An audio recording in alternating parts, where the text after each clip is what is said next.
Hey, friendo, Steve here. Hey, Larson. And welcome back to Going In Raw, the only pro wrestling podcast you need to be listening to right here, youtube.com/Steven Larson. Available wherever podcasts can be found, and of course, taped live at the Twitch, twitch.tv/Steven Larson. This coming Saturday, we'll be live watching the Zicky Dice Outlandish Paradise Show, which I think is going to be broadcast on Twitch, if I'm not mistaken. Yes, that's my understanding. I think it's okay. So, we'll all be able to, it's not like a pay-per-view, we'll all get to sit down and watch it together. So that should be a lot of fun. We're going to do that. Of course, it was big news announced today that tomorrow the Church of Friendos will be defending the Tag Team Quizzlemania Championships. However, we're freebirding this shit because you can't make it. So it's going to be me and Alex, Queen of the Ring. This is very exciting. I think, I'm there to have fun. Last time we did it, we successfully defended. So we have... At the very least, we got one successful title defense. Alex, I feel like if it's a trivia-heavy episode, we'll be good because of her. If it's a chemistry-heavy episode, I don't know. Like, me and Alex, we get along really, really well. There she is right there in the chat. Hello, Alex. But obviously, we haven't been friends for 25 years like you and I. So I understand that. We'll see what goes on. We'll see what happens. I have faith in you and Alex to get it done, to retain those titles. Bummed out. I can't make it. But as I said, I have faith in both of you that you can do it. I believe in you both. That's cool. We'll see what happens. I think we're gonna have a lot of fun. I'm excited to do this. And here's a great thing. If for whatever reason we do lose, it'll just be controversial because it's like, oh, they lost. But it wasn't the actual, it wasn't Steven Larson there. So, we'll be able to maybe squeak our way back in and raise some objections to this. She's got a good point here. So I think we have more chemistry than Sean Ross Sapp and RJ City. That's a great point. I agree. I think that if it was like Sean and Denise, maybe we'd be in bigger trouble. But Sean Ross Sapp and RJ City, who knows if they'll even be able to get along? Can they coexist? I don't know. I know that me and Alex can coexist. But yeah, the other teams, and then there's Grand Pooh Bear and Space Boy. Yeah, I don't know a lot of. I know Grand Pooh Bear is a guy that Adam Cole knows. Oh yeah, that's right. Beyond that, I don't know much about them. And then it's Ollie and Andy, right? Andy, correct. Yeah. So I imagine they know each other okay, but I don't know. I feel like me and Alex will be fine. We'll stick together. No, I believe in you both. I think it'll be good. I think the both of you can get that W. Keep those belts in Church of Friendos. I think so. Friendos. Yeah, absolutely. And if not, whatever. We'll do some shots or something. All right. Anyways, we're gonna dive into last night's episode of Monday Night Raw with all sorts of implications and ramifications, rather, for the upcoming Royal Rumble. Yes. But first. Tonight, of course, we've got NXT 2.0. By the way, if you're watching live, our review for that will be an hour earlier than it usually is at 11 Pacific instead of 12 Pacific. But we watch it every week. We review it every week. And we might have some more info as to who exactly is running the show for reals over there. Larson, what's going on? So following the massive upheaval in NXT last week, of course, there was a lot of backstage personnel released, including Samoa Joe, William Regal, Road Dogg, and others. We're now getting a sense of what the structure of the creative team might look like going forward. PW Insider is reporting that NXT Creative, which was autonomous under Triple H, will now be overseen in part by Bruce Pritchard. Bruce Pritchard. This is what PW Insider had to say. Quote, PWInsider.com has learned the NXT creative team has been informed that for now, they will now fall under the purview of Bruce Pritchard and Christine Lubrano, directly reporting and answering to them, consistent to how the Raw and SmackDown creative teams each operate. The days of NXT being a separate little pocket within WWE look to be over. With departures of others from the creative team, PW Insider has also confirmed that going forward, Johnny Russo will be heading the NXT writing team under Pritchard and Lebrano's supervision. So, I mean, to be honest, sorry, go ahead. I'm looking at Christine Lebrano's resume here. Mm-hmm. Number one, she looks decidedly younger than in her 60s, and she's got some. She was like a producer on Portlandia. Oh, okay, okay. She was an executive producer on Maron, which was the Mark Maron show, mm-hmm. which was terrific. Mm-hmm. And she worked for the Onion News Network. If she's there helping out, trying to give it a more modern day feel, mm-hmm. writing wise, mm-hmm. then that's promising. I'm willing to. It's promising. That's a good person to have there. It's not like it's Bruce Pritchard and Johnny Ace. But if maybe in the end it's like she's helping with like the writing, and then Pritchard takes that and sort of tries to mold it into what he knows that Vince likes, and that's what we get on NXT 2.0. Who knows? It's been, for me, honestly, it's been up and down. I know that you have said, and I appreciate this point of view, that they're giving us developmental. And so your take now is to, see the developmental happen and comment on that. Yeah. Which I appreciate, and there's a place for that for sure. My thing is, are you going to entertain me or not? Am I going to like it or not? Yeah. No, I understand that. I understand that. And in that respect, it's been up and down. Sometimes I give a shit, sometimes I don't. I do think, though, that this does kind of more solidly give us an idea as to, can we expect continuity between NXT and main roster? If it remained an island that Bruce and Vince just sort of set up and then gave over to HBK now that Triple H is laid up, then it's like, oh man, they're just going to bring people up to main roster. Who cares? But given that Bruce Pritchard, somebody who is, really close with Vince McMahon up there on main roster, even just from his own ego standpoint, don't you think that he'd be developing people that then he would take interest in seeing them continue those characters on main roster? What do you think about that? You'd think so. I mean, just in the last few weeks, we've seen a lot more crossover between main roster and NXT. I mean, right now they're using time on Raw over the last couple of weeks to build to a match on NXT, that being AJ Styles, a main roster talent, taking on Grayson Waller. That's the type of stuff that we saw very rarely, if at all, when NXT kind of existed on its own little island. Yeah. And if that's the future, if we get more crossover between SmackDown, Raw, and NXT, there's potential for some fun stuff there. And maybe if NXT was viewed internally as its own thing, kind of existing outside Raw and SmackDown, that might explain to a degree why we never really got that in the past to any significant degree. Mm-hmm. As far as, gosh, I had the point that it passed me by. Darn it. As far as the writing, the developmental, yes. character. So you mentioned as far as the developmental stuff, as far as the inconsistencies of NXT week to week, and you finding that fairly often you just don't really, you're not invested in the stories, is what I think you mean by I can't find myself caring about it, essentially. I'm paraphrasing, of course, but like the stories, there's not much to them. There's not much to really sink your teeth into. It's hard to get invested in them. And that's probably why that I've just chosen to focus more so on, all right, how are these people developing? Because the stories, they're whatever, Yeah. Nothing so far. There's been much there so far to really latch on to.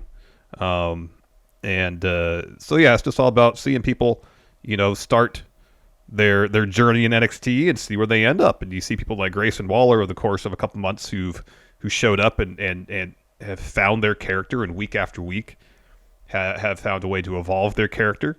And, whether you actually like his character, you see the growth and you see the potential there. And I got to get something out of my viewing experience of NXT. If not, I can be invested in the stories, and I got to be, to a degree, invested in the development of the talents there. Yeah. No, I totally get that. There are characters that are emerging in NXT that I'm really taking to, and I'm curious to see where they go with them. Trick Williams, number one. Mm-hmm. I think especially that the promo he had at the contract signing with Malcolm Bivens, I saw Trick Williams as one of the number one, the top talker in NXT. Yeah, he's really one good. of the top talkers in the whole company. I mean, my God, this dude was improving like crazy, and he's so smooth. He's tall, which they love. I think I'd like to see if I'm gonna sort of emotionally connect with the development. It's gonna be obviously people that I'm into, and so I'm interested in seeing that. So yeah, I mean, dude, honestly, this makes sense. It's Bruce knows what Vince wants. He has for a long time. He has his own point of view as well. And that, if you listen to his podcast, you can understand where sometimes he breaks with Vince, but most of the time he just understands what Vince wants. And so I don't know. One of my main things was get youth behind the scenes. Yes. And this Christine Lubrano person has a decent resume. Hopefully she'll be in a situation, an environment where she'll be heard and fresh ideas. Because I mean, one thing about Portlandia, that show, it was a really fresh show. Lots of cool. Fred Armisen's just absolutely great. Yeah. And so that brings a resume that I'd love to see in wrestling. So whether or not we know what we're getting when it comes to Bruce Pritchard. Absolutely, we do. We totally do. So I don't know, taking kind of an optimistic viewpoint on it. Like you said, we're reviewing it regardless. Yep. So we'll see. And honestly, it's like in terms of the business aspect of things, it's seen success in terms of like kind of outperforming what I thought it would be doing in the overall viewership. Yeah, no, I was worried that after a matter of a few weeks, it would be struggling to get 500,000 on a weekly basis based on what we saw at first. But, maybe, I don't know if it's the power of the WB brand as a whole or what, or people enjoy watching wrestlers learn how to wrestle on TV. Well, dude, the fact of the matter is they do focus a lot more on character. And at the end of the day, like it's the character, like as much as you and I love a 20-minute Mac classic, it's characters and stories. And if they have simple stories that people can grasp onto easily, and they have characters that are more akin to what you'd see in fiction as opposed to just generic badass, which is sort of like what was holding NXT back in a little bit. Yeah.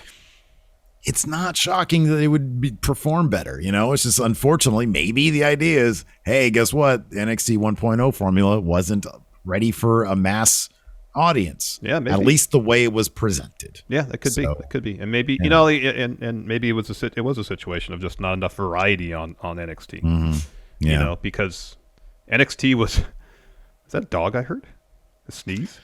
I don't know if my camera will pick this up, but look at this fool over here. Oh, yeah. Oh, on her back. Comfy. It's come Tuesday, everybody. Yeah. Because, they not only was it seemed like a vast majority of the characters on NXT, not just in terms of their presentation, but also how they approach their in-ring work was, right. Generic badass. And there was some variety in in-ring style. I just didn't feel like there was enough variety in terms of the in-ring style, Yeah. Let's take a quick break here to get a word from our sponsor, BetterHelp. Several years ago, I was dealing with severe anxiety, and I learned how important it is to talk to a therapist. But I also learned that it can be really difficult to find the right person to talk to. Today, BetterHelp is providing a safe, convenient, and private online environment where your needs will be assessed, and you'll be matched with your own licensed personal therapist. BetterHelp isn't a crisis line, nor is it self-help. It's professional counseling done securely online, and you don't have to limit yourself to counselors in your area. BetterHelp services are available worldwide, so you can find the expertise you need regardless of location. BetterHelp is dedicated to facilitating great therapeutic matches, all without having to ever sit in another uncomfortable waiting room. You can send your counselor messages whenever you want, or you can schedule regular phone or video sessions. And BetterHelp has made it free and easy to change therapists if needed. We want you to start living a happier life today. As a Going In Raw listener, you'll get 10% off your first month by visiting our sponsor at betterhelp.com/raw. Join over 1 million people who have taken charge of their mental health. Again, that's BetterHelp, HELP.com/raw. WWE.com/Raw. So, anyways, what do you think about Raw last night? We've got a new number one contender to Becky Lynch's title in Dewdrop, which is interesting. We've got a heel versus heel situation. That's pretty cool. It was a really fun match last night. Obviously, we think I do think that the way the match played out, it seems obvious that even if Bianca doesn't win the Rumble, which I still think is a distinct possibility, betting odds be damned. But she's beating Becky for that belt at WrestleMania. Yeah. She is beating Becky for that title at WrestleMania. That is firm. That is in the plans there. Yep. We saw, surprisingly, RK Bro lose those tag titles. I was not expecting that to happen quite yet, much less on an episode of Raw. So I don't know what that means for them. I always kind of suspected the day when they lost those titles was the day they started falling apart, and that could still happen. However, I did notice that after the loss, which Randy was the one who took the pin, he rolled to the apron to talk to Riddle, and he was pointing at himself as if to say, that was my bad. Because the segment beforehand, tag in Randy. Randy gets in there. He can't drop an RKO on anybody. So, I actually fully expect the story to come to come all the way back around to Randy needs to realize it's not all about him. He's got Riddle with him, and they have to coexist in a way that takes advantage of both of their strengths. And if that means ditch the RKO in this case and go to Riddle's moveset to win back those titles, I kind of feel like that might be a fun little story they can tell. That could be, especially because I think a lot of people are going to expect, oh, they lost, now they're going to break up. You know, and if that's the story route they go, where it's not all about Randy, it's about the team. Because so far, this has all been about what Randy wants and doing it how Randy wants to do it. Yeah. You know, as opposed to actual open dialogue between the both of them and finding a common ground in terms of how to win these matches. Because pretty much every match so far has been they get early advantage, Riddle gets isolated, Orton gets hot tag, he eventually gets the win. That's pretty much been like 80% of their matches as champions so far. Yeah. And now they face someone that's formidable enough they can't follow that same formula.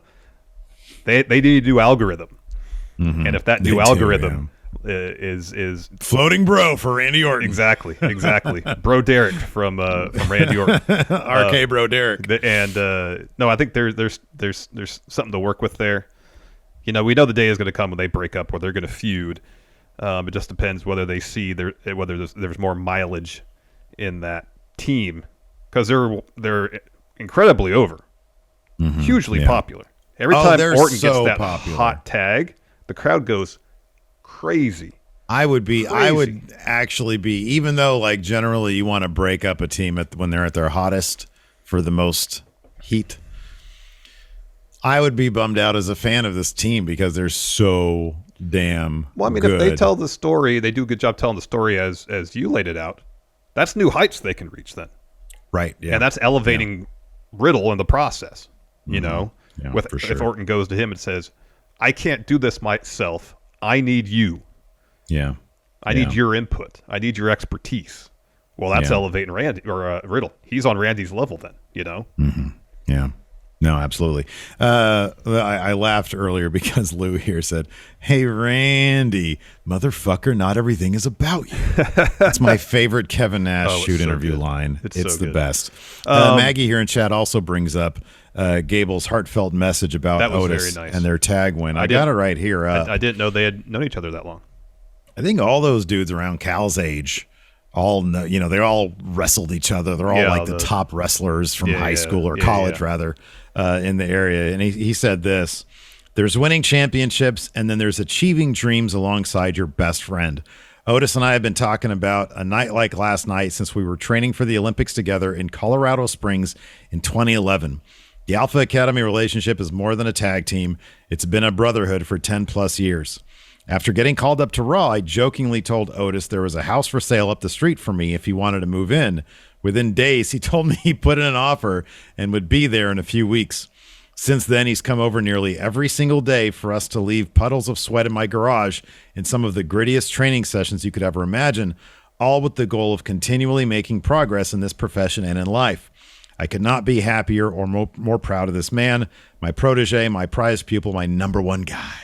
But most importantly, my friend, we did it. #Alpha Academy. That's awesome. You know, both these dudes look like they're in the shape of their lives. Oh, I know. Gable looks like he has been like shredded, you know, like for the past couple of months or so. Otis looks great. Part of me still misses the comedic Otis, but hey, maybe this is the kind of thing that can chip away at, you know, getting rid of that perception of him, and maybe I can be turned around on him as a more legitimate competitor. I hope Alpha Academy stays around for a long time. Yeah, me too. They've been doing some really good work. Chad Gable has been underutilized for a number of years within WWE. I was happy to see him get some accolades, some titles around his waist. You know, I think the only thing kind of missing from Otis is like he went from kind of cartoonish, you know, like goofy guy to then like cartoonish, like intensity, you know? There still isn't a ton of dimension to him. That's the one thing, like whenever, he actually is the kind of guy who could use some talking segments, you know, like some little getting to know you bits, because he went from guy who really wasn't relatable as a human being, but was hilarious, to a guy who's not really relatable as a human being, but I'm supposed to take him as like, that's a monster. But the dimension, it's always in the complexity of a human being. Exactly. Where the interesting stuff is. Exactly. If they provide him with some dimension, then I think, it's entirely possible he can come back and get to the levels of popularity he had before. Then in the process of doing so, be a more captivating, and interesting personality. Yeah. White Brownie here has our Raw ratings, 1.6 million. Down a little bit. With 0.39 in the demo. Ooh, that seems low. Last week, I think it was 0.45, I think. It's that college game, dude. Yeah, it was. It was. It was the end of it was right around the time that Raw was starting out here on the West Coast. Yeah. Let's go ahead and dive into this. Backstage, the Hurt Business comes up to Bobby Lashley. Try to butter him up a little bit, and he's like, no, we're done. I'm done. I'm a one-man dude now.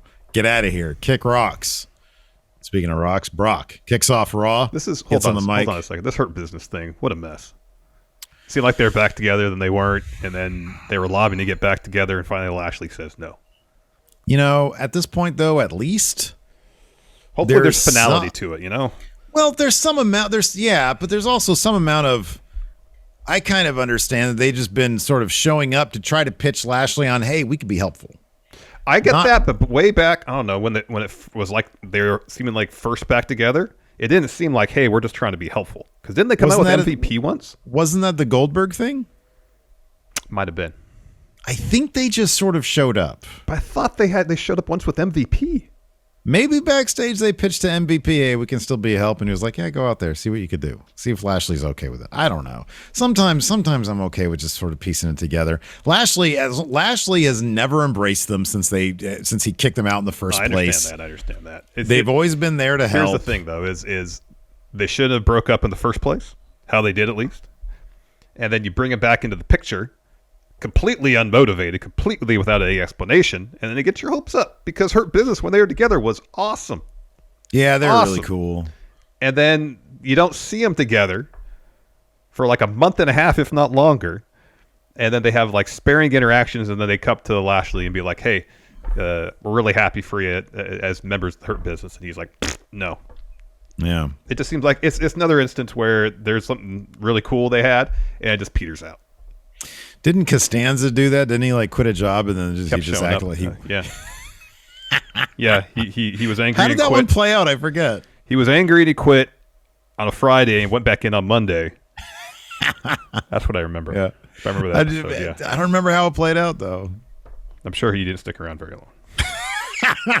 So Brock gets on the mic after Paul Heyman introduces him, but pretty quickly before he really gets to say anything, Lashley interrupts. Lashley gets in the ring, says, it's an honor to stand in the ring with you, and it's an honor to be able to share the spotlight with you. And as one super athlete to another, it's an honor to be able to look you in the eyes with all due respect and tell you that for 20 years, you've been ducking and running from me. And that just makes Brock chuckle. Yeah, Brock was extra scary here. Yeah, he was. He was great. Brock was great last night. Yeah, he was scary. He says, with all due respect, it's an honor for me to be in the ring with me. And I must apologize, Bobby. For the last 20 years, I've been winning titles in this ring and other rings. So that doesn't fall on me, Lashley. That falls on you. I didn't have a clue who you were till I met you at day one. So it's your fault you didn't climb the ladder of success to meet me in those arenas. If we had already met, I would have already beaten you. And with all due respect. He says, you guys are dressed real nice. What's the thread count on that MVP? And MVP and Lashley both sort of chuckle. And Lashley says, oh, you're a comedian. He says, when I beat you at the Rumble, you can go out and be a stand-up comedian. Me and MVP will sit there front row because as a comedian, you are money. And Brock laughs, says, yeah, I'm funny and money. He says, hey, Paul, knock, knock. And Paul's like, what? He's like, okay, you're telling a knock-knock joke in Philadelphia. He says, who's there? Bobby. Bobby who? Exactly. Oh, that one stung. Yeah. So Brock finishes up by saying, it's impossible to beat Brock Lesnar. It's even more impossible when you're a Brock Lesnar wannabe. And then he walks out. Hurt Business then really stupidly picks the worst moment to try to attack Bobby Lashley, and then he just wrecks him, so just dismantles them. Are they going to have Hurt Business interfere at the Rumble? Whoa. Wow. I get the feeling there's going to be some title changes at the Rumble, man. I get that feeling. Could be. I don't know. There's so many moving pieces. Like you have, first of all, Seth Rollins was supposed to get the title off Big E at day one. Brock Lesnar was apparently, according to Meltzer, was supposed to win the Universal title at day one as well. Mm-hmm. Which would have left Seth walking into the Rumble. As champ, yeah. And then as champion. And then Brock as well, yeah. And then Brock walking into the Rumble as champion. But what would the matches have been at the Rumble in that case? Because right now it's Seth Roman. Yeah. Maybe it would have been Seth Lashley. Does that mean... I don't know. Coming out of the Rumble could be Seth and Lashley. Because I think I read today that, I don't remember if it was Meltzer or somebody else said that the Mania match for Seth was supposed to be against Big E. Really? Mm-hmm. Seth walks out of the Rumble with the title. Big E wins the Rumble. And he makes good on the match from tonight. Mm-hmm. But man, have him lose clean? Ew. Then I guess the story is that Big E has to work his way back in to work back up there, yeah. Wow. All right. Well, we'll see how that goes. After that, we had Orton and Riddle backstage. Yes. Orton says, last week we lost against Alpha Academy because you didn't tag me in. This time that stakes are higher. We got these tag titles on the line. He says, here, in case you need help. And Orton gets out a marker. And he writes in, tag in Randy on Riddle's hands. Mm-hmm. And then Orton's like, okay, let's go do this. And he backs up and he says, I can just feel that you're aching to say something. And Riddle says, hey, Randy, after the match, let's go out and get some cheesesteaks. Are you a Pat's guy or a Geno's guy? Orton firmly says, Geno's. Well, he pauses for a moment, almost kind of does this. I'm a Geno's guy. And they just walk off. Yeah.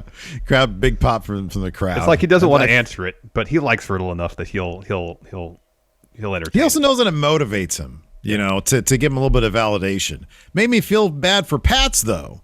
I don't know dick about either one, although I think I saw like some sort of mini doc about the cheesesteak in Philly. And you got the Wit Whiz, which is with Cheese Whiz or not. Mm-hmm. Mm-hmm. I don't know. Is Pat's shit? Is that I don't the know. deal? I've never been to Philadelphia. I'd love to go. Lots of history there. Same. Anyway.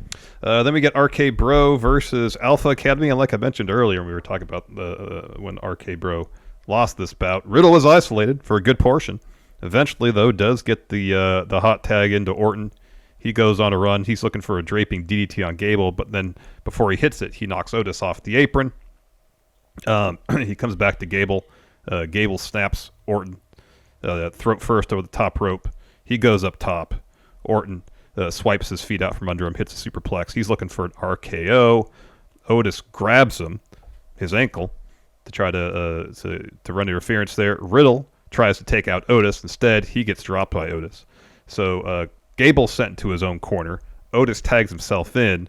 Orton doesn't see that. He looks to hit RKO on Gable. He pushes Randy off of him right into a power slam from Otis. Alpha Academy get the win. We got new Raw Tag Champs. That is right. Backstage, we've got Priest, the Damian Priest promo. He says, last year I debuted in the Royal Rumble match and I made an immediate impact. So how do I upstage that? By winning. So I'm declaring for the Royal Rumble after Mania. I'm still going to be, like, he's looking past everything. I'm still going to be U.S. champ. But the question is, what other title will I have? I'm thinking to myself, you'd be lucky if you keep that U.S. title the way the crowd is so cold on you. I know. I feel so bad for Damian Priest. He was getting over, and they saddled him with this terrible gimmick. And now, like this next segment with Street Profits, he has to like talk in weird circuitous logic. When they're asking, well, what Priest are we gonna get out there? Who are we gonna get out there? We can get Damian, or we can get Priest? Don't know. And it's you see him just try to get the dialogue right. And hit his character beats, and you're like, gosh, this is so unnecessary. What they were doing before was working. His gimmick is just his name now. It's such a the weird thing about this is that it's such a simple concept. It really is. It's Jekyll and Hyde. It's you get triggered and then you turn into this monster, right? But he has such a hard time wrapping his head around it because his problem is. He doesn't want to admit that if he doesn't go into beast mode, he'll lose. Like, that's the problem with this, is that the idea is he wins because he goes into, but it can also be a weakness because he can make bad decisions, get counted out, et cetera, et cetera. Yeah.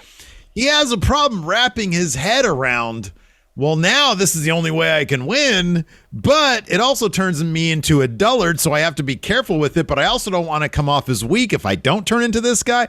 It's a mess. It is a mess. Because whenever anybody asks him a question about it, he's like, I don't know. I'm going to beat him either way.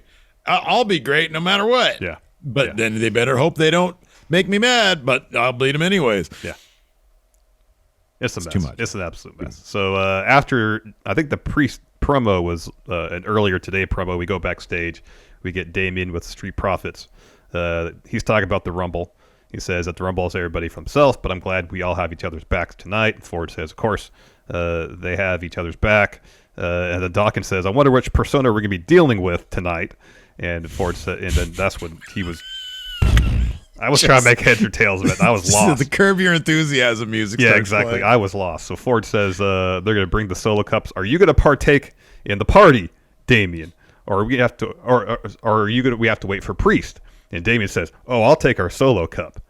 And he talked about how he's down to give the Dirty Dogs another beatdown. So, he should have said, "Give me 2 cups, one for Damian, one for Priest," I'll and that's 2. it. And that's it. Yeah. You know, just stop trying to explain this shit, man. I know. You could just see it. You could just see in his eyes getting lost. You know, you could just see in his eyes getting lost. Well, there's just no consistent through line because, as you mentioned, it's like he can't, or for no reason they won't allow him to admit, hey, this Damian side is a weakness in terms of winning matches. Well, dude, here's the thing. It's another, besides Jekyll and Hyde, a more apropos thing would be Bruce Banner and Hulk. Somebody here just mentioned, Jonathan mentioned Bruce Banner Hulk, which is totally, you make a Banner mad, and then he goes off on you. He turns into the Hulk. But the conceit there is that by himself, Banner could get his ass whooped. When he gets his ass whooped, he turns into Hulk. But Banner otherwise is a loser. If he's just Banner, he ain't winning any matches. Yeah. But then if he's just Hulk, then people could take advantage of the anger issues there, with the Hulk. Yeah. There's weaknesses in both aspects. Yeah. But Priest wants to be a badass even as Banner, but Banner's not a badass. No. He's a big old nerd. Yeah. After that, we get a Bianca Belair promo. She says she proved last year why she is the EST by winning the Rumble. But then she also walked out of WrestleMania SmackDown champ. She says Becky's reign is about to end because this year she's going to walk into Mania as Raw Women's champ. And after she wins tonight, she'll see Becky at the Rumble, where you can bet Becky gets beat by the EST of WWE. Yep. After that, we had Damian Priest and the Street Profits versus the Dirty Dogs and Apollo Crews. This match is kind of weird. It's kind of a mess, too. Like, the Dirty Dogs and Crews ended up getting the win. Dolph got a zigzag on Angelo Dawkins. But there's all sorts of shit going outside with like Aziz, like a distracting Priest, and then I think Priest got triggered, but they didn't really do anything with it. Yeah, because Ford took out Cruz and Aziz with the tope, and that led to the finish. Yeah. So it was I have no idea. Like I guess Priest is going to be in a thing with Cruz now, right? That would seem to be the case. Yeah. We got a SmackDown breakdown after that, and then. Well, that's good. That's like 5 minutes I can fast forward through because I've seen it all. Well, I actually kind of liked. Maybe you didn't see it, but when they recapped at the very end the Seth reveal for Roman, when they replayed the door knock. Did they put the actual Shield music there? Yes, that's pretty funny. Dun-it. Okay, that's funny. That's funny. It was pretty well done. So that leads to a Seth Rollins promo. Comes out, says he's in a great mood because the Royal Rumble's on the horizon, and you may ask, why am I so excited? Is it because Bobby Lashley and Brock Lesnar, two nincompoops, are going to punch each other till the other falls over? No. Is it because 30 men and 30 women are going to throw each other over the top rope? Not too bad. No, but I'm excited because I'm going to be the new Universal Champion. At the end of the Royal Rumble, it's going to be it's going to be the Visionary versus the Tribal Chief. Brother versus brother. Roman Reigns versus Seth freaking Rollins. They said, how did you get the match? Well, I'll tell you this. I don't need a penguin-looking snake oil salesman to do it for me. He said, I did it myself. There are 3 certainties in life: death, taxes, and Seth Rollins beats Roman Reigns every time. Yep. That leads to Big E. Yeah, he comes out and says, wow, this is incredible. I'm really excited for you, Seth. In fact, as excited as Gritty after a Flyers win. And then Seth's like, I got a couple questions. First, what the hell is a Gritty? They're in Philadelphia. That's the Flyers mascot. The crowd boos him. And he goes, all right, whatever. He says, but why are you so excited? So Big E says, of all the world title combatants at the Rumble, Seth, you're my favorite. And he says, I'm entering the Rumble, and of all the things that I could dream about, at the very top of that list is to do what I intended to do at day one, but this time do it the show of shows, WrestleMania. And then Seth's like, well, what is that? And Big E says, to beat you and walk out world champion. And then Seth just starts laughing, says, all right, that's fine. You can dream. I'm happy that you're in the Rumble. But when it comes to beating me, you don't stand a chance. So Big E says, that's interesting you say that because I'd like to test that theory out tonight. And Seth's like, oh, I don't know. I'm not ready. Like maybe next week in a better town, somewhere in the Midwest. And Big E says, well, that's a shame. Let's just not do it tonight. Let's do it right now. And Seth is like, are you calling me out? Just really over the top. Are you calling me out? All right. If you want to do it now, you're on. So a ref comes down, and we have Seth Rollins versus Big E. It was a really good match. Were you kind of surprised about that? Like, Seth's sort of the bad guy. He's kind of Weasley sometimes. But usually, of course, obviously, the heel does you want to do it now? You want to do it now? No. Yeah. Yeah. I was like, oh, wow, that's interesting. They actually had the match. Yeah, no. I mean, I guess I asked that because we're heading into the Rumble. Roman's a bad guy. Seth's a bad guy. You don't need one guy to turn face. I don't think Seth's going to turn face. No. But he's got a competitive edge, or he's got a competitive spirit here instead of just trying to duck challenges. And if you want to think he has a stand, if you want the fans to think he stands a chance against Roman, he has to get some wins. You got to show him winning. You have to. Yeah. Which I get. It's a bummer. It comes at the expense of Big E, who just came off losing that title. But if there's a story there and it leads to something. I don't want to get my hopes up, and I generally don't feel like that's the case. But if the original match at WrestleMania was Seth versus Big E, this could totally. I mean, what if they're not done with Big E? I mean, I always felt like when Seth got that red card contract, he was going to take that title off Big E. Mm-hmm. And then it was sort of like, well, they didn't really give Big E that chance, but maybe they want to, say, hey, let's give him some roadblocks and then really see if people latch onto it and he can be the guy. Mm-hmm. You and I both think he can be the guy. It's just sometimes you look at the clues that WWE leaves you and it's like, oh, they really don't have faith, do they? Yeah. And I hope I'm wrong about that. I'd pop hardcore if Big E won the Rumble, and I think maybe over the next 2 weeks or so, we'll get a better feel for, are they going to do Brock loses and then Brock joins the Rumble? Roman loses, Roman joins the Rumble? I know. Because at that point, isn't it like just a certainty that one of those guys is going to win? You'd think so, but also that's the storyline right there that has the motivation that a Rumble win is completely unnecessary, especially if I don't know exactly. It's gonna be pretty surprising if they end up having Seth beat Roman, even with a ton of interference. Mm-hmm. But you think Brock would have to be involved with that in some respect. Yeah. And that alone, if Brock costs Roman the title and Brock retains against Lashley, there's your motivation for that match. You don't need either of them win the Rumble. Yeah, for sure. Yeah. Yeah. Anyways, this match was tons of fun. As we mentioned, it's a bummer that that Big E had to take the loss. But the finish saw him looking for an apron spear, his second of the match. Instead, Seth counters with a knee. He goes up top. Big E punches him. He's looking for a super big ending. Seth elbows out of that. Headbutts Big E off the top rope. Seth's looking for a pedigree. Big E escapes that. Instead, Seth hits it with some forearms and follows with a stomp to get the win. After that, we had an interview with Nikki ASH and Rhea Ripley. They're asked, what the state of their tag team is, and Nikki says, "We officially challenge Carmella and Zelina to a rematch for the tag titles." This whole and segment Rhea's was kind of awkward. The fact this happened out in the ring made this whole thing incredibly awkward. I think that was the point, though, wasn't it? Like this is supposed to be an ugly breakup, and Rhea didn't want to be out there. Yeah. And I give them the benefit of the doubt that that's what it was supposed to be, as opposed to the performances and segment were awkward. This is supposed to be. It's supposed to be like an ugly breakup, and that's never fun. Rhea says, she looks down at Nikki, she looks like she's surprised that Nikki says, she's like, "That's not what we decided on." They're asked about the future of their team. Rhea says, "Look, I don't want to talk about this out here." And Nikki says, "No, look, we're going to talk about this now. We're talking about the future of our team. Are you thinking of breaking us up?" And this seems like something that they had decided on, or maybe it was backstage. Rhea had been saying, "Hey, we need to end this," and Nikki just wasn't listening to her. That's what I got from this. Rhea says, "It's time to move on." And Nikki says, "No, look, we make each other stronger. Is this about the titles, about losing them?" And Rhea says, "No." Nikki says, "Oh, I see. You think you're so much better than me than I got pinned." And Rhea says, "I never said that." Nikki says, "Did it ever occur to you that I was doing you the favor? Because that's what friends do, even when one is better than the other." And Rhea says, "I never said I was better than you." And Nikki says, "I was talking about me." And Rhea says, "All right, look, I'm leaving." Nikki says, "Fine, walk out on me then." And Rhea says, "You're making me feel really uncomfortable, so let's just say goodbye." She puts her hand out for a shake. Nikki says, "Fine, but I can't shake your hand until you look at me in the eye and tell me you still believe me. I'm sorry, believe in me."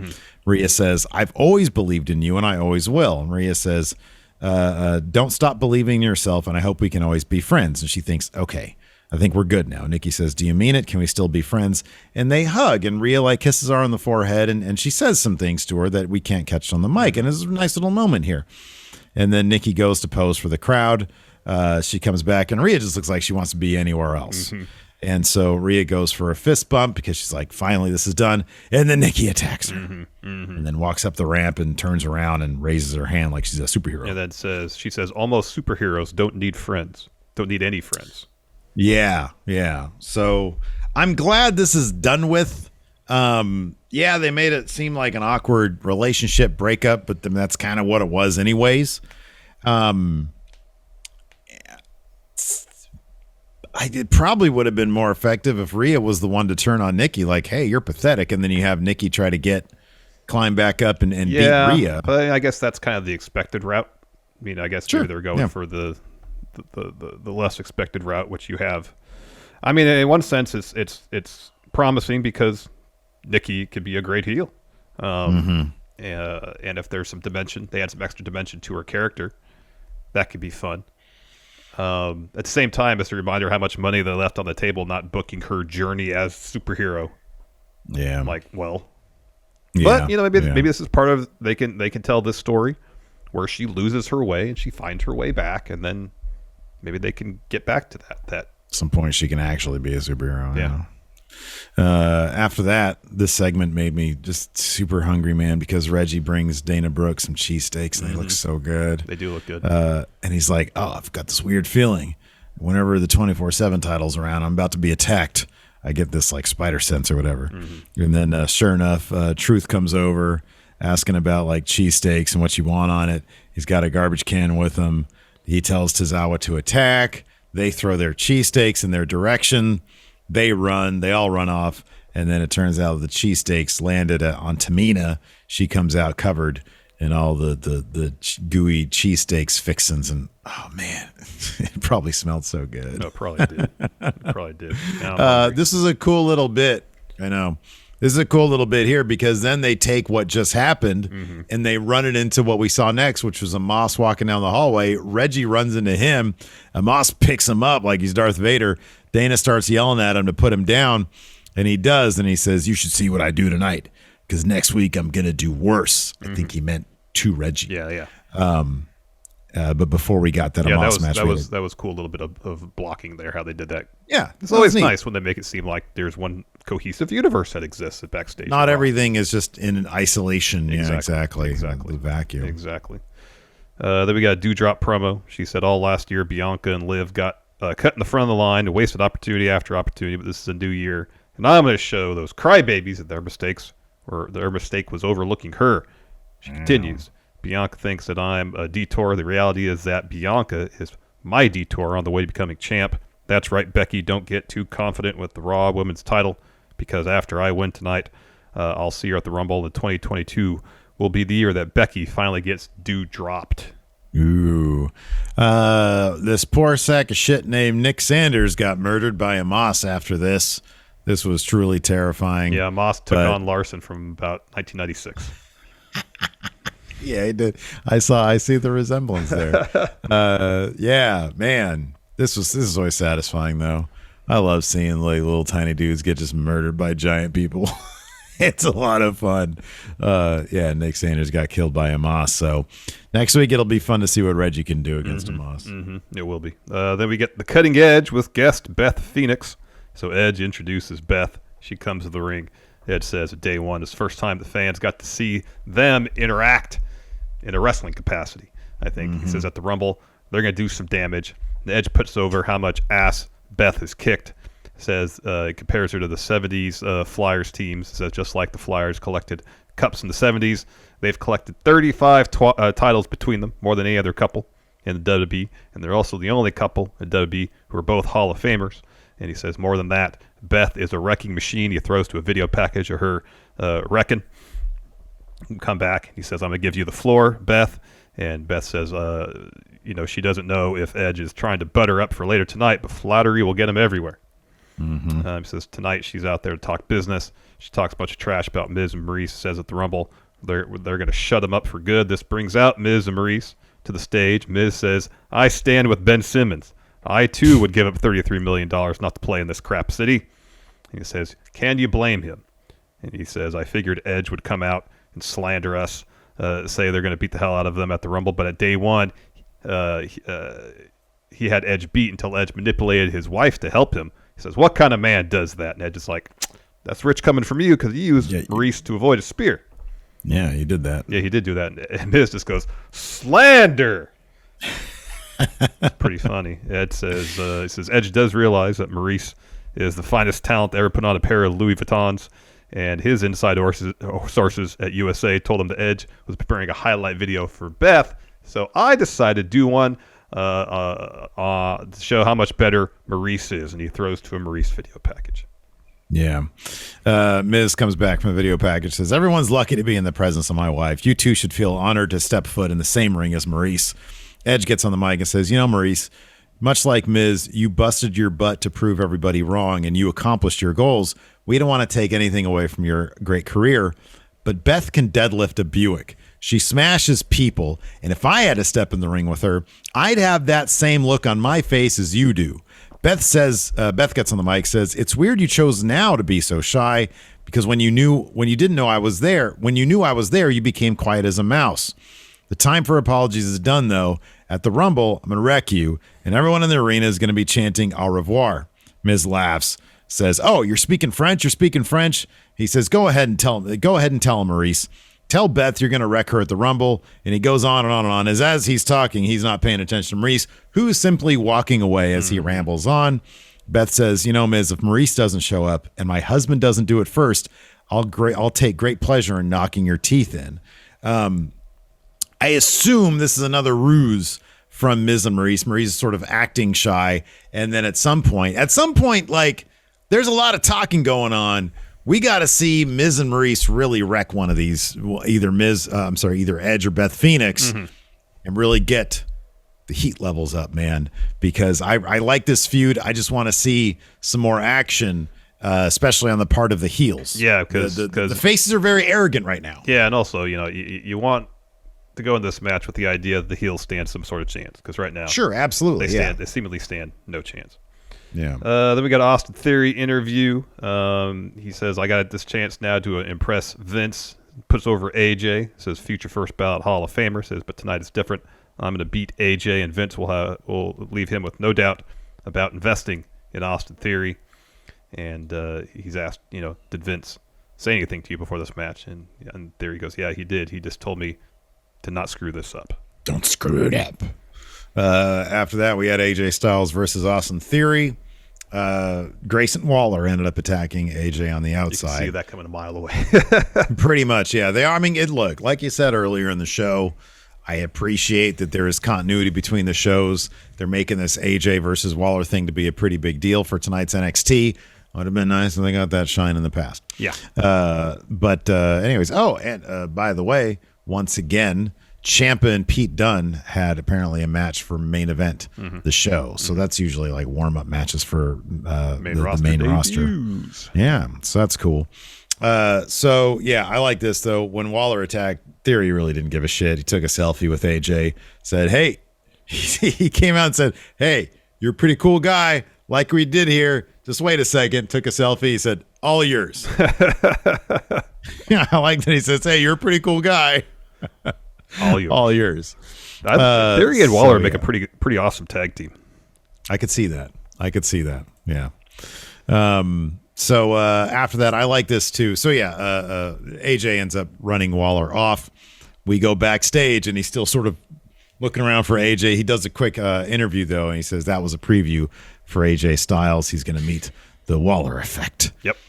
And then we got a Liv Morgan promo. Yeah, she says, I know what it's like coming so close to win the title.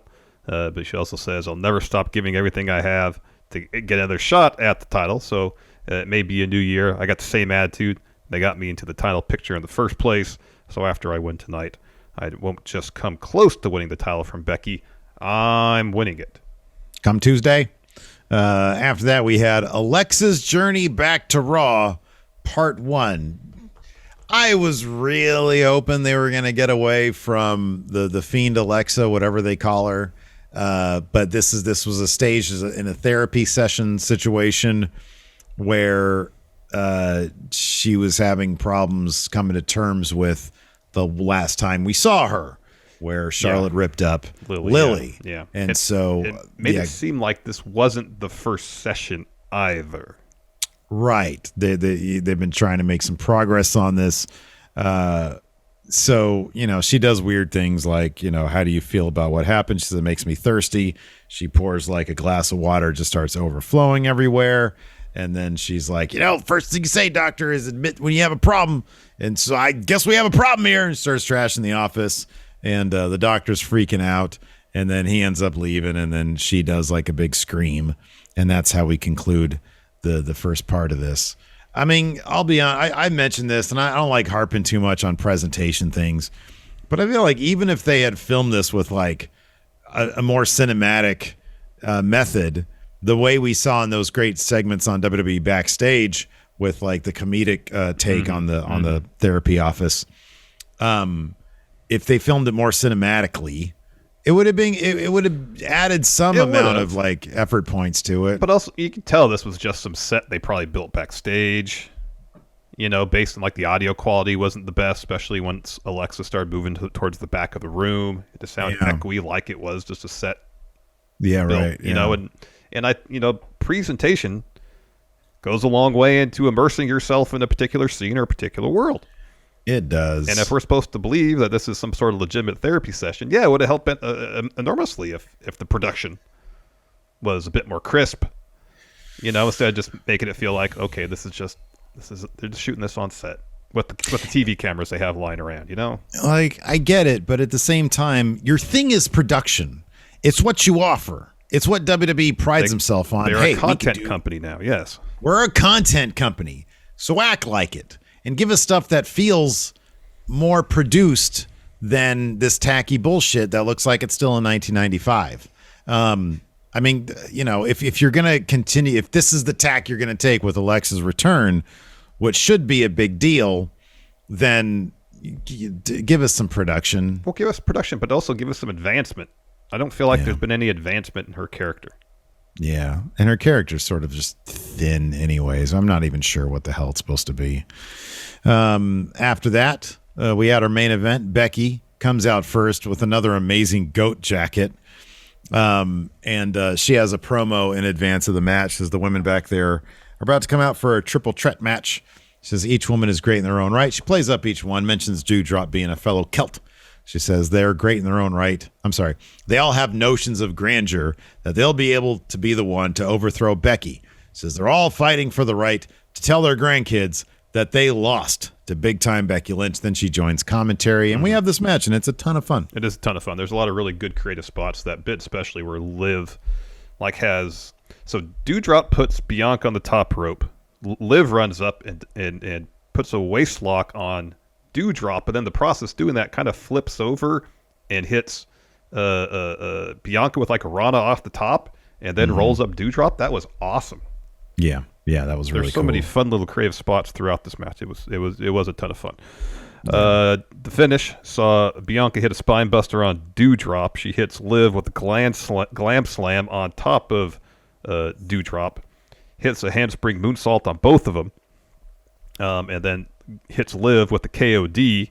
She covers Liv. Becky runs in to break it up. Tosses Bianca out of the ring, and Bianca then chases Becky around the ring a little bit. Eventually, Becky launches Bianca over the announce table, and then Dewdrop hits Liv with a Vader bomb, kind of to get the win. But I like that. That like I think last week I was like, I'm kind of not into the idea of Becky and Bianca crossing paths this far away from Mania. But after what happened last night, I was wrong. I like that Becky went in to break up that pin because she wants nothing to do with Bianca. She will take anybody but Bianca. She is terrified of her, and that's the story that they should be telling. So yeah, Becky comes in the ring afterwards, offers up a handshake to Dewdrop. Instead, when Dewdrop tries to take the handshake, she slaps her. Becky tries foolishly for a manhandle slam. Dewdrop just shoves her away. This should be a killer match, by the way. It should be a lot of fun. It should be really good. Let's go ahead and answer some questions. We've got a bunch here on the Patreon. Please, if you're in the Twitch chat, load up some highlighted messages. Yes, please.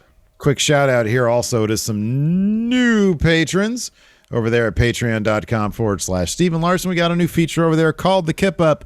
It's how you keep up with wrestling through the Kip Up. At the end of the week on Fridays, we give you the results from all the matches of the week that we cover. We give you all the news stories from the week with our takes on those news stories.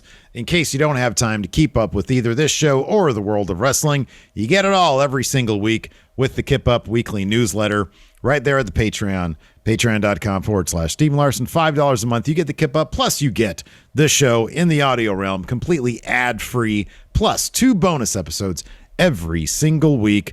First up, we've got... let's see here. Oh, we got Gypsy apparently with a question. You got something for us? Yeah? The answer is okay. Yeah, Damian Priest.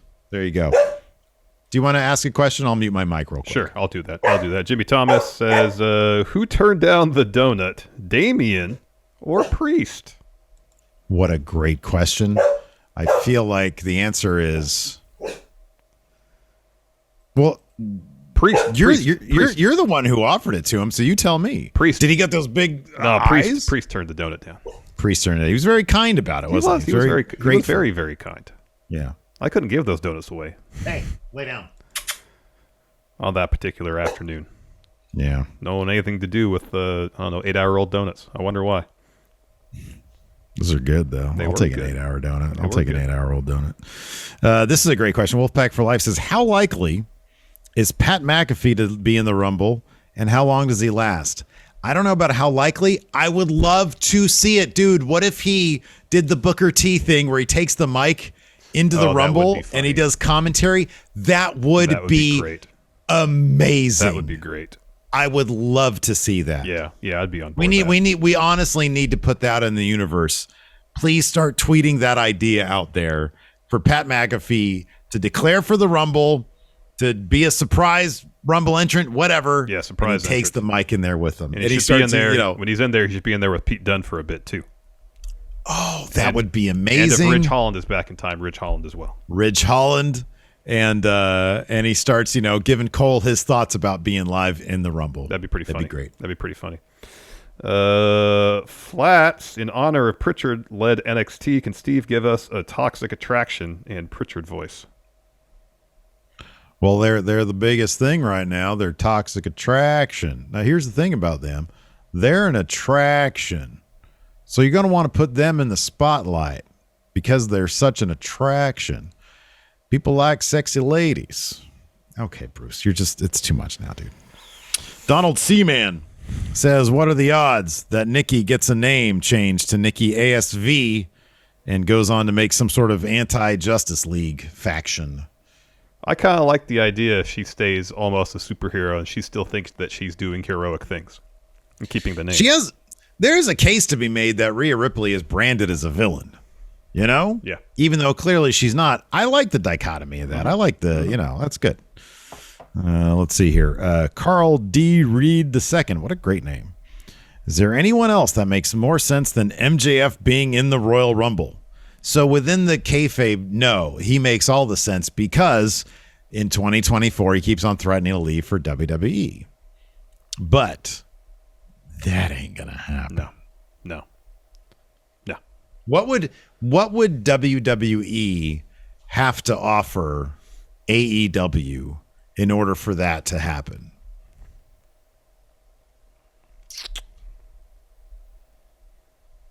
Like Seth Rollins going on Dynamite? Like Orange Cassidy beating Seth Rollins on Dynamite? Something like that, huh? Something like that. Or AJ Styles. That we finally get AJ Styles versus Kenny Omega.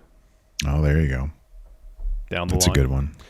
King CDM, Ray and Dom have both said they don't want to turn heel and feud with each other, assuming they're not working us and are serious. How else do you think Dom gets over? He's got to go heel. Yeah. He needs more talky segments. And he needs to go bad guy. Yeah, he needs dimension.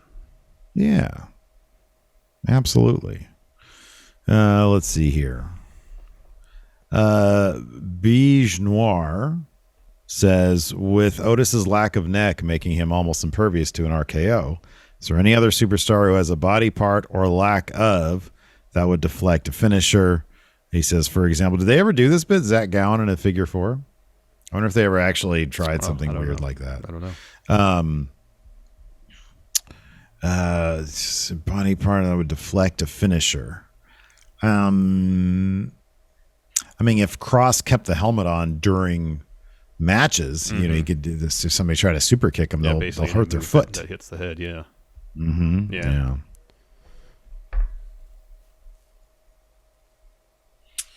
Let me think about let's see. Yeah, think about quote the Raven, if Jericho enters a Rumble, will he come out to break the walls down or Judas? It's break the walls down. If he's in WWE, it's break the walls down. It's WWE, it's break the walls down. Absolutely, yeah. Xavier Gray, why is our current Raw Women's Champion acting like an idiot after Doudrop won the triple threat match?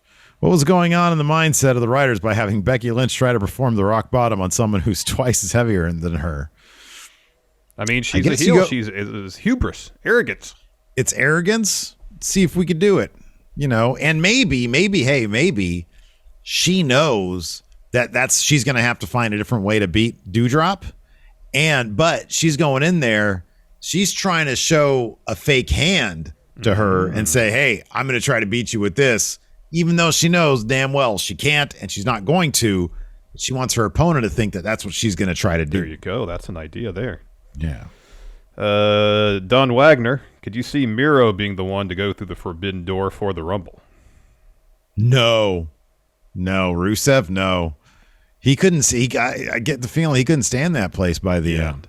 Yeah. And on top of that, they released Lana. Yeah, I'd be pretty darn surprised.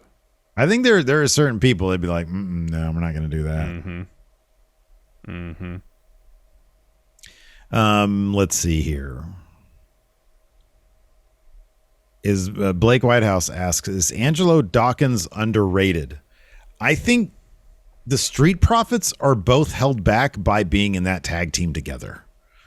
More Montez than Dawkins, but I feel like they've already reached the limit of what they are. Like, talk about needing some dimension. They need to turn heel or something. Yeah. Or just like it to be a little bit more, I don't know. They need more to work with as well. No, I agree. And yeah, I think Dawkins is underrated. He's a pretty darn good wrestler. Like, I enjoy his mic work. Yeah, I think he is underrated.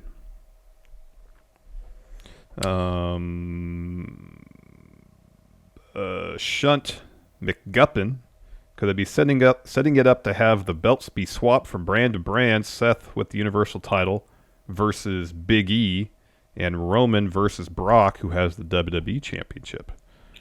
So, like, the only weird thing about that is we'd have to send Becky over to SmackDown as well. Unless Seth drops it to Big E, he stays on SmackDown with the New Day, and Seth comes back to Raw. I think the idea is that Seth would win the Universal title and take that to Raw. Oh, and bring that to Raw. Yeah. Okay. Yeah, it's a possibility. That's a possibility. Go back to the red title. And then the only thing about that is I don't know how they'd necessarily motivate, if Brock retains against Lashley, him going to SmackDown between now and Mania. You know? I know. That's why there's so many weird moving pieces here. Other than if Brock beats Lashley, he just says, well, now I want to take on Roman. You know, that'd be like the only motivation, seemingly. Yeah. Lejeune has a great question here. It's kind of a two-parter. I mean, the one is kind of obvious. We'll never know the answer to this. He says, with Gable posting the background of his and Otis's friendship, first, why doesn't WWE do like a backstage segment to show this? Because people don't want to know about them in their real lives. That's what they Bruce just want to know says. Otis as this one-dimensional wrecking guy. That's a philosophy of Bruce Pritchard's he has openly talked about, and I thoroughly disagree with it. Yeah. I think people would be so much more invested in them as a team if they knew that they have been best friends since 2011. Yeah, I know. I think that's just, it should be clear as day to anybody. I know. It's like Pritchard's creative philosophy is let's limit the dimension of our characters. Yeah. Not to say they don't have any dimension, but he doesn't want a ton of dimension. I think he doesn't think if you humanize him, like people want larger than life characters, and he believes that means one dimensional. Yeah, which isn't the case. Lejeune also says, second, does that information change your opinion of the team? Kind of. Like, when I get exposed to that stuff on social media, I'm like, oh, that's cool. I know. That then does actually get me more invested in them as a team. And I feel like if that information was presented on screen... I'll float this out there. A possible reason why it wasn't. Because I read that, I'm like, oh, that is awesome. I want to cheer for these guys now. WWE wants to book them as heels. Maybe they don't want to give the fans any motivation to cheer for them whatsoever. It's a good point. Let's see here. Oh, man, Luis Areza. Jeez. He says, what's been your favorite Royal Rumble / Kofi Kingston save? Wow. Man, I don't know. There's so many of them. They're so clever. It's hard to pick one. Like Naomi had that really cool one a couple of years ago. Morrison had a bunch of cool ones. Kofi land on some pancakes on the floor or something? Maybe. That could be. I mean, there was that one I saw just recently where... Didn't he like jumped from the barricade to the steel steps? Yeah. His steps barely hit the bottom step, and he fell, but like his feet remained on the ring steps. Yeah. Something like that. It's nuts. Oh, Maggie brings up the rolling office chair. Yeah, that chair. was great. That was awesome too. Yeah, the creativity he's come up with spots has been just crazy. Yeah. Yeah. Anyways, that's going to do it for us. Thanks, everybody, for tuning in. We appreciate it. We'll be back in a couple hours if you're watching this live for Friendo Club TV. Also, this week on Thursday, we've got The Numbers Don't Lie on Brock Lesnar. So everybody watching live right now, please click on the link. Yes, please go. It's available here in the chat. It's on the. Did you put it up on the Patreon? I did. It's on the Patreon. Right. It's on our YouTube community tab for channel members. Awesome. We'll be taping that live this Thursday, so you can check that out also on demand. So thanks everybody for tuning in. We appreciate it. Till next time, we'll talk to you later. Goodbye.